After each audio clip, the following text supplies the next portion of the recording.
ఇష్టం ఉన్నా లేకపోయినా ఆయన ఏ పరిస్థితుల్లో చేసుకున్నా లక్ష్మీపార్వతి గారు ఎన్టీఆర్ గారి అర్ధాంగి యాజ్ అ వైఫ్. ఆయన సొంత పార్టీ, జనాలు ఆయన్ని చూసి ఓటేశారు. లక్ష్మీపార్వతిని పట్టుకొని వెళ్ళి మొత్తం అంతా క్యాన్వసింగ్ చేసిన అన్నీ తెలిసిన తర్వాత కూడా ఆయన అఖండ విజయం. అది తప్పో ఒప్పో జరిగిపోయింది, ద పీపుల్ విల్ డిసైడ్. మరి ఆ విధంగా చూసుకుంటే ఎన్టీఆర్ని అపోజ్ చేయటం ఎంతవరకు రైట్?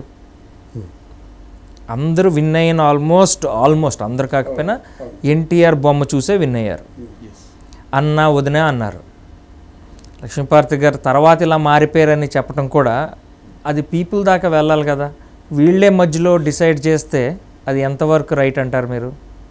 ఏదండి ఇప్పుడు పీపుల్ దాకా వెళ్ళకుండా ఆవిడ తప్పు చేసింది కనుక మేమంతా ఇవన్నీ అపోజ్ చేసాము అని చెప్పే వాళ్ళకి అది పీపుల్ డిసైడ్ చేయాలి కదా, అది రైటా రాంగా. అంటే అప్పటికి రామారావు గారి మానసిక పరిస్థితి పూర్తిగా బ్లైండ్ అయిపోయిందండి. ఇప్పుడు ఇఫ్ అమ్మ says me to die I will die అని కొన్ని స్లోగన్ వచ్చింది. అలాగే if Lakshmi Parvathi says me to die I will die అనే పరిస్థితి వచ్చింది ఎన్టీ రామారావు గారికి అక్కడ. ఎందుకంటే లక్ష్మీపార్వతి ఏం చెప్తే చేయండి అంతే, సిచ్యువేషన్ అక్కడ అలాగే ఎరైజ్ అయ్యింది. ఇప్పుడు 9 మాసాలు అహోరాత్రులు శ్రమించి నెత్తురు ఓడ్చి నిర్మించుకున్న పార్టీ కుప్పకూలిపోతుందనేసరికి సంబడి హ్యాస్ టు ప్రొటెక్ట్ అండి ఒకటి. తర్వాత వీళ్ళ తాలూకు మాదే ఉందని అనడానికి వీల్లేదండి. ఎందుకంటే లక్ష్మీపార్వతి గారే ఈయనకి ఆ మినిస్టర్ పదవి ఇచ్చాను, ఈయనకి ఈ మినిస్టర్ పదవి ఇచ్చాను, ఆయనకి టికెట్ ఇచ్చాను, ఇదంతా నాదే, నా తాలూకు ప్రోద్బలమే, నేనే నా కాళ్ళే పట్టుకున్నారు, అమ్మ అన్నారు, వదిన అన్నారు అని చెప్పుకుంది ఆవిడేనండి. ఆవిడ చెప్పుకుంటే నిజమైనట్టు అది రాను గ్రాడ్యువల్గా పెరిగిపోతుందండి. పెరిగిపోయి క్రానిక్ అయిపోయిందండి. దానికి ఇట్ నీడ్స్ సర్జరీ అండి. అక్కడ somebody has to rectify that మాట. ఆ రెక్టిఫికేషనే జరిగిందండి. లేకపోతే ఏమైపోతుందంటే కుప్పకూలిపోతుంది పార్టీ. ఇప్పుడు వ్యక్తి కంటే సంస్థ పెద్దదన్న వ్యవస్థ, ఇప్పుడు సంస్థ గొప్పది కదండి. తర్వాత లక్ష్మీపార్వతి గారి మాటల్లో నేను మళ్ళీ రిపీట్ చేస్తున్నానండి, అన్ని అబద్ధాలే కనిపిస్తున్నాయండి. ఒకటి కాదు కదా, నాకు అసలు ఎవరు ఆ విశ్లేషకులు కూడా కొంతమంది సపోర్ట్ చేస్తుంటే బాధ అనిపిస్తుంది. ఎందుకంటే నాకు పట్టుచీర ఎలా ఉంటుందో తెలియదంటే ఎంత హాస్యాస్పదంగా లేదు మీకు? పట్టుచీర ఆవిడ తెలియదండి. నాకు దారి ఖర్చులకేమో 2000, మనం భోజనం చేస్తే 10,000 అయిపోతుందండి. నాకు నెలసరి ఖర్చులు 2,000 అంటారండి. హాస్యాస్పదంగా లేదు మీకు? నేను ఎవరితో మాట్లాడదాన్ని కాదంటున్నారు, హాస్యాస్పదంగా లేదు మీకు? నా భర్త 6 సార్లు కొట్టాడని చెప్పిందండి, హాస్యాస్పదంగా లేదని మీకు? ఒకసారి అబార్షన్ అయిందని చెప్పిందండి. ఒక సంసార స్త్రీ అలా చెబుతుందండి, జనరల్గా చెప్తున్నాను అన్నమాట. ఇవన్నీ గుంభనంగా ఉండాలి కదండి. మరి ఎన్టీ రామారావు గారికి ఎందుకు ఎవరు అంటే బాయ్ ఏమండి మీరు అంటాడు ఆయన. మీ భర్త గారు, మీ శ్రీవారు, ఆ భాష ఏంటి ఎంత సరళంగా ఉంటుంది, ఎంత గంభీరంగా ఉంటుంది, ఎంత ఉన్నతంగా ఉంటుంది. ఇకపోతే ఆయన తాలూకు జ్ఞాపకాలు నాకు ఏ వద్దంటున్నారు. మరి ఆ స్వామి పుట్టిన కొడుకు కోటేశ్వర ప్రసాద్కి మళ్ళీ ఎందుకు ప్రాణప్రదంగా చూసుకుంటున్నావు? ఇప్పుడు ఆయన తాలూకు గుర్తులు కానీ, ఆయన తాలూకు జ్ఞాపకాలు కానీ అన్నీ మర్చిపోయి రావాలి కదా. అంతే కదా సార్, ఆయన జ్ఞాపకాలు మనకు అవసరం లేదు. ఎందుకంటే ఆ స్వామి లేడు నాకు అనుకున్నప్పుడు ఈ స్వామి దగ్గరికి వచ్చావు. ఈ స్వామి దగ్గర నీకు ఎలా ఉండాలి? ఈ స్వామి దగ్గరికి ఎందుకు వచ్చావు నువ్వు? కేవలం సేవ చేసుకోవడానికి మాత్రమే వచ్చాను, ఆయన్ని కాపాడుకోవడం కోసం మాత్రమే వచ్చాను. నా ప్రాణాలనిచ్చి ఆయన ప్రాణాలు కాపాడుకోవడం మాత్రం వచ్చాను నేను. నా మిగతా ఇది అనవసరం, అవసరం లేదు నాకు రాజకీయాలు ఎందుకండి? నాకు మిగతా వాళ్ళంతా నాకు ఎందుకండి? నాకు కావాల్సింది మీరు. నా ప్రాణం ఉంటుండగా మీకు ఏ హాని తలపెట్టకూడదు, ఎవరు తలపెట్టరు. తలపెట్టినట్టు ముందు నా ప్రాణాలు పోతే తర్వాత మీ వరకు రావచ్చు అనేటువంటి ఆ డెడికేషన్ ఉన్నట్టయితే జోహార్ బాగుండేదండి. స్వామిని రక్షించుకోవడం కోసం, గుండెల్లో కొలువున్న స్వామిని కాపాడుకోవడం కోసం వచ్చిన దానికి ఈ రాజకీయాలు ఎందుకండి? ఈవిడ మరి ఎన్టీఆర్ని అంత సేవ చేయడానికని వచ్చి ఈరోజు చెప్పకూడని విషయాలన్నీ చెప్తా ఎన్టీఆర్ని పబ్లిక్గా ఇన్సల్ట్ చేస్తున్నప్పుడు ఒక ఎన్టీఆర్ అభిమానిగా వీఆర్ లక్కీ దట్ మీరు ఇంత చక్కగా మీరు చెప్తున్నారు. అవునండి. ఐ విష్ వాళ్ళ ఫ్యామిలీ నుంచి కూడా ఎవరన్నా అంటే వాళ్ళు చెప్తే క్రెడిబిలిటీ అటు ఇటు వస్తుందేమో, కానీ మీలాంటి వారు చెప్తే ఇంకా మోర్ క్రెడిబుల్గా. తప్పదండి. తప్పదండి. ఎందుకంటే వాళ్ళు బయటకు వచ్చి కొన్ని చెప్పలేనటువంటి పరిస్థితి కూడా ఉండొచ్చేమో. అంటే అంటే వాళ్ళు చెప్తే అది వాళ్ళ సైడ్ నుంచి ఇప్పుడు వాళ్ళకి ఎస్ఎస్ వీళ్ళకి అన్నట్టుగా ఉంది కదండి. ఇప్పుడు మీరు ఇలా అనలైజ్ చేసి చెప్తుంటే చాలా చక్కగా అవును కదా అలా చెప్పే ఆవిడ మరి ఎంతవరకు ఎన్టీఆర్ లెగసీని జాగ్రత్తగా ఉంచుతారు అవునండి అనే డౌట్స్ ఉంటాయి కదండి. ఇప్పుడు మీకు ఇది ఆంధ్ర వరకు చూస్తే పర్వాలేదండి, పక్కన రాష్ట్రంలో ఏదో మరాఠీ వాడు చూశారండి. ఇంత నీచమైన కుటుంబం ఎన్టీ రామారావు కుటుంబం, ఏంటి పిల్లలు అన్నం పెట్టలేదా? తప్పు కదండి, అది తప్పు కదండి.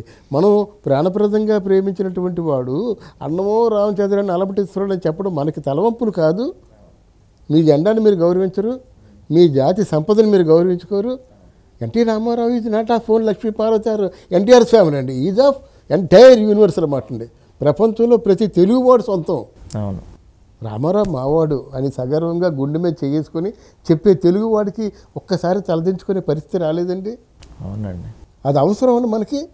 ఈ 2 సినిమాలకే రామారావు జీవితం పరిమితం అండి. ఇంత గొప్ప ఉన్నత స్థితికి వెళ్ళినటువంటి శిఖరాగ్రాల్లో ఉన్నటువంటి రామారావు జీవితం ఆఫ్టర్ ఆల్ లక్ష్మీ ఎన్టీఆర్కి కథానాయకుడికి మహానాయుడికే పరిమితం అండి. ఈ పరిమితి అయితే మరి మాయాబజార్లో కృష్ణుని ఇంటింట ఎందుకు పెట్టుకున్నారండి? ఏమండి సత్యనారాయణ స్వామి వ్రతం ఎందుకు చేసుకుంటున్నారండి ఆయన ఫోటో పెట్టి? వెంకటేశ్వర మహాత్సవం ఎందుకు చేస్తున్నారండి ఆయన ఫోటో పెట్టుకొని? ఎంత అన్యాయం చేస్తున్నామండి. ఒక్కసారి ఎన్టీఆర్ అభిమానిగా కానీ ఒక విచక్షణతో ఆలోచించాలి కదా సార్. కేవలం మనం టీవీల కోసమో లేకపోతే ఇంకెవరి కోసం మనం వైఎస్ఆర్సీపీ కోసమో లేకపోతే లక్ష్మీపార్వతి కోసం మనం మాట్లాడడం కాదు, ఎన్టీ రామారావు కోసం మాట్లాడుకుందాం. అవును, ఆయన ప్రతిష్ట దిగజారకుండా ఉండడం కోసం మాట్లాడదామండి. మనం ఏం చెప్తున్నాం? ఎన్టీఆర్ తిండి లేదని చెప్తున్నాం, ఎన్టీఆర్ ఒక అబార్షన్ చేయించాడని చెప్తున్నాం. అది అవసరం సమాధానం మనకి? ఎవడికి కావాలండి? ఎవడు చెప్పుకుంటాడండి? 74 సంవత్సరాల వయసులో ఒక కడుపు వచ్చిపోయింది లేకపోతే ఏమో కడుపు తెచ్చుకుందని చెప్పడం ఎంత నీచంగా ఉంటాయండి మాటలు, వినడానికి ఎంత అసహ్యంగా ఉంటాయండి. ఆయన సన్యాసం తీసుకున్నాడు, కాషాయం తొడుక్కున్నాడు, కాషాయం తొడుక్కున్న తర్వాత ఏమో భార్య కడుపు చేస్తారండి. ఇది చెప్పుకోవాలండి? ఒక్కసారి వచ్చిందని ఎవరో దెబ్బేస్తారండి కోపం వచ్చినట్టయితే. సహజం అది. నాకు 6 సార్లు కొట్టాడని చెప్తారండి, ఇంత ముద్రలు పడ్డాయని. ఇది మీ ప్రతిష్టని పెంచుతుందా, దిగజారుస్తుందా? ఒక్కసారి ఆత్మపరిశీలన చేసుకోవద్దండి. నాకు పట్టుచీర ఎలా ఉంటుందో తెలియదు, నువ్వు పట్టుచీర కట్టుకోలేదు, అబద్ధాలు. అవసరం కదండి. నాకు 2000 రూపాయలు తప్ప ఏమి లేవు, నాకు రూపాయి ఆదాయం లేదు, ఎన్ని అవసరమా? అంటే ఎన్టీ రామారావు అర్ధాంగి ఈ రోజునే రూపాయి ఆదాయం లేకుండా ఏదో వడ్డీలతో బతుకుతుందని చెప్పుకోవడం ఎంతవరకు సమంజసం? ఆలోచించండి సార్ ఒకసారి. కడుపు మండిపోతుంది. ఒక నిజంగా రూపాయి లేదండి, అవసరమా? ఎవరైనా ఇస్తారా మీకు? ఇప్పుడు అదే రూపాయి లేదండి, మీరు ఇస్తారా? ఎన్టీ రామారావు అర్థంగా నమస్కారం పెడతారండి, అంతే. బట్ రూపాయి ఎవరు కదా, ఎవరు రోడ్డు మీదకి వచ్చి అలా చెప్పడం మంచిది కాదు కదా. అలా పోయినట్టు ఆయనేమో ఆ కాషాయం తొడుక్కున్నాడు, సర్వం ఒక వివేకానంద ఇన్స్పిరేషన్ ఏదో ఉంది, బిహేన్ కట్టిన ఏదో జరిగింది, ఒక్కసారి అబర్సన్ అయిందని చెప్పుకుంటారండి ఎవరన్నా? ఒకవేళ అయినా చెప్పకూడదు. అవును, అయినా చెప్పకూడదు, అయినా చెప్పకూడదు. అయిందో కాదో కన్ఫర్మ్ చేయడానికి ఎవరు లేరు. కాదండి, చెప్పకూడదు అంటున్నాను. ఒకవేళ అయ్యి ఉండొచ్చండి, క్యానలైజేషన్ జరిగింది, విశాఖపట్నం హాస్పిటల్కి రామారావు గారు వెళ్ళారు. ఇప్పుడు ఐ వెంకట్రావు లాంటి ఒక సీనియర్ జర్నలిస్ట్ చెప్పాడు, మన వైజాగ్ వెళ్ళారు, రీక్యానలైజేషన్ జరిగింది అని చెప్పాను అనుకోండి. ఇవన్నీ నాకు ఏంటంటే బాధ. నాకు లక్ష్మీపార్వతి గారు అంటే నాకు ఏ విధమైనటువంటి వేరే ఆలోచన లేదండి. ఒక్కసారి లక్ష్మీపార్వతి గారిని కూడా ఆ గుండె మీద చేసుకొని ఆలోచించుకోండి, మనం చేస్తుంది ఏమిటి. తర్వాత మీరు సర్వసంగ పరిత్యాగండి, అన్నీ వదిలేసి రామారావు గారి కోసమే మీరు వచ్చారండి. వచ్చిన తర్వాత ఆయన ప్రతిష్టను దిగజారుస్తున్నారా, పెంచుతున్నారా? 23 సంవత్సరాల పగ ప్రతీకారం అంటారండి. ఆ మాటలు మీ నోటి రావచ్చా? ఎవరి మీద పగ? ఎవరు ఉండిపోతారు కనుక? ఎవరి మీద ప్రతీకారం? సరే చంద్రబాబు లేడు కదా, చంద్రబాబు లేకపోతే ఇంకొకరు వస్తారండి. అసలు మీ పగ ప్రతీకారం ఎందుకు? ఏనుగంత మనిషి, ఒక రారాజు, ఒక దేవుళ్ళ లాంటి వ్యక్తి అయిపోయాడండి. ఇంకా మీ పగలు ప్రతీకారాలు మీకు ఎందుకు? కాదండి, దేవుళ్ళ లాంటి వ్యక్తి. ఎక్కడ రామారావు గారు ఆయన చూడగానే నిలువెత్తు విగ్రహానికి సాష్టాంగ నమస్కారం చేసేటువంటి దేవుడు పోయాడు. వీళ్ళంతా ఏమాత్రం after all in front of Rama Rao, very Chandrababu, very some other guys అండి. వద్దు, don't compare these guys with NT Rama Rao. ఆయన అందరంత ఎత్తులో ఉన్నాడు. ఆయన ఆ ఎత్తుని కాపాడండి, ఆయనకి అక్కడే స్థానం ఇవ్వండి. అంతేగాని ఊరిక నిజంగా నాకు అనిపిస్తుందండి, రామారావు గారు ఏదో భౌతికంగా చచ్చిపోయారు కానండి, ఈరోజు ఆయన ఆత్మ చచ్చిపోతుందండి. ఇంత రాద్ధాంతం అండి. ఈ వర్మ అనేటువంటి వ్యక్తి కేవలం ఆ కాసులు పైసలు ఏరుకోవడం, శవాల మీద పైసలు ఏరుకున్నట్టుగాను ఈ పైసలు ఏరుకోవడం కోసం సినిమా తీశాడు కానండి. ఈయన ఎన్టీ రామారావు అభిమాని అయితే ఈ సినిమా తీస్తాడండి? ఏమి చేస్తున్నారు మీరు ఎన్టీ రామారావుకి? గొప్ప సమ్మోహనాకారుడైన ఎన్టీ రామారావుకి ఎవరో మొహం తీసుకొచ్చి పెట్టి ఈయన ఎన్టీ రామారావు అంటే మమ్మల్ని నమ్మంటారా? ఎక్కడ ఎన్టీ రామారావు అండి? బాలకృష్ణ ఐ డు అడ్మిట్ అండి. ఎందుకంటే బికాజ్ ఆయన బ్లడ్, ఆయన వారసుడు, ఆయన పోలికలతో పుట్టాడు. ఆయన ఎవరినో తీసుకొచ్చేసి పగటి వేషగాళ్ళంటే తీసుకొచ్చి చూపిస్తే ఎన్టీ రామారావు మమ్మల్ని నమ్మంటారా? నువ్వు సినిమా అయితే సినిమాలా మాట్లాడతాను, రాజకీయం అయితే రాజకీయంలా మాట్లాడతాను, నేను నైతికత అంటే నైతికతలో మాట్లాడతాను. నేను అభిమానిగా నువ్వు అభిమానాన్ని చెప్పుకుంటూ తిరుపతి గుడికి వెళ్ళి వచ్చిన తర్వాత ఎలాంటి సినిమాలు తీస్తావా? నువ్వు తీసి పక్కన పెట్టండి చంద్రబాబు నాయుడిని, మనకెందుకండి? బట్ ఎన్టీ రామారావు మనకు కావాలి. ఆయన ప్రతిష్ఠను ఏం చేస్తున్నావు నువ్వు? దిగదారి చేస్తావు పూర్తిగాన. ఇప్పుడు చచ్చిపోతాడు ఎన్టీ రామారావు. ఎవడో గుజరాతో వస్తారండి, ఈ సినిమా చూశారండి, అదేమంటాడు అంటాడు, what is this non sense, what is this family, ఇంత వర్స్ట్ ఫ్యామిలీ, ఇంత డర్టీ ఫ్యామిలీ అనుకోరండి. ఆ ఫ్యామిలీలో నువ్వు లేవా? ఫ్యామిలీలో ఫస్ట్ పర్సన్ ఎవరు? నువ్వే. ఎన్టీ రామారావు అర్ధాంగి ఫస్ట్ పర్సన్.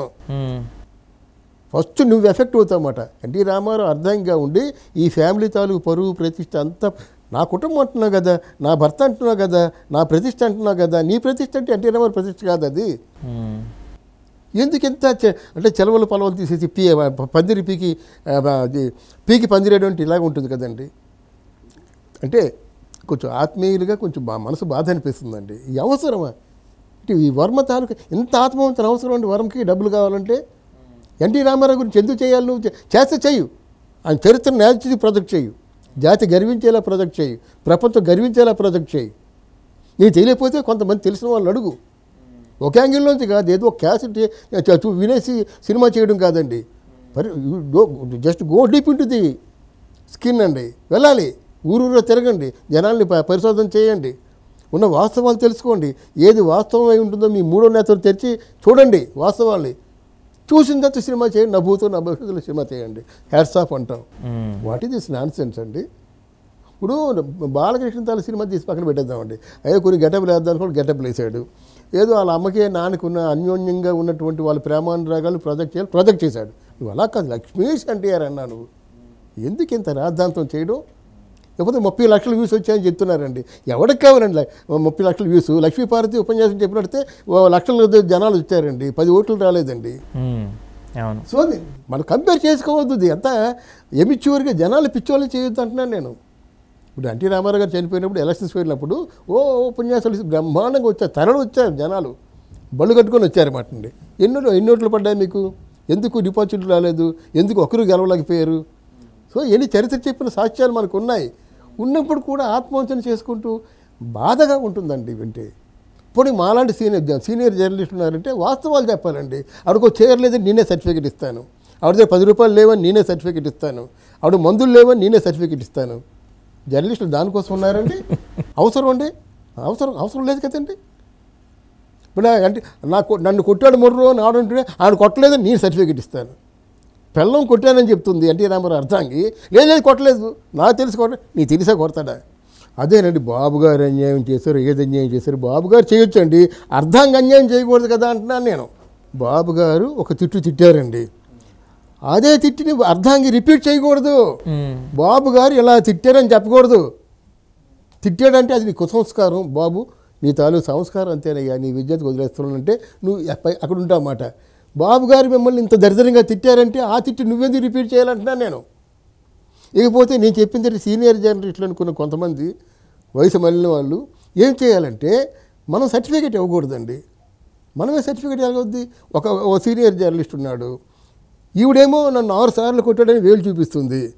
ఈయన జర్నలిస్ట్ ఇక్కడ ఉండి చెప్తాడనమాట, ఆవిడెప్పుడు నాకు తెలిసి ఎన్టీ రామారావు లక్ష్మీపార్వతి గారిని కొట్టలేదంటాడు. ఎంత దరిద్రంగా ఉంటుందండి డిస్కషన్. 4 గదుల మీద కొట్టుకున్నారు, ఎవరెవరిని మనకు అవసరం ఉండదు అక్కడ. సో ఇట్లాంటివి విన్నప్పుడు మనకి ఎందుకంటే ఉండకూడదు, అలా మనకు తెలిస్తే చెప్పాలండి, తెలియకపోతే నాకు తెలియదని చెప్పాలండి. అది నామోషి ఏం కాదండి. అన్నిటికీ సర్టిఫికేట్స్ ఇవ్వడానికి మనం ఎవరో అండి, మనం ఎవరో చెప్పండి. అందువల్ల ఒక్కొక్కసారి బాధ అనిపిస్తుంది సాయి గారు.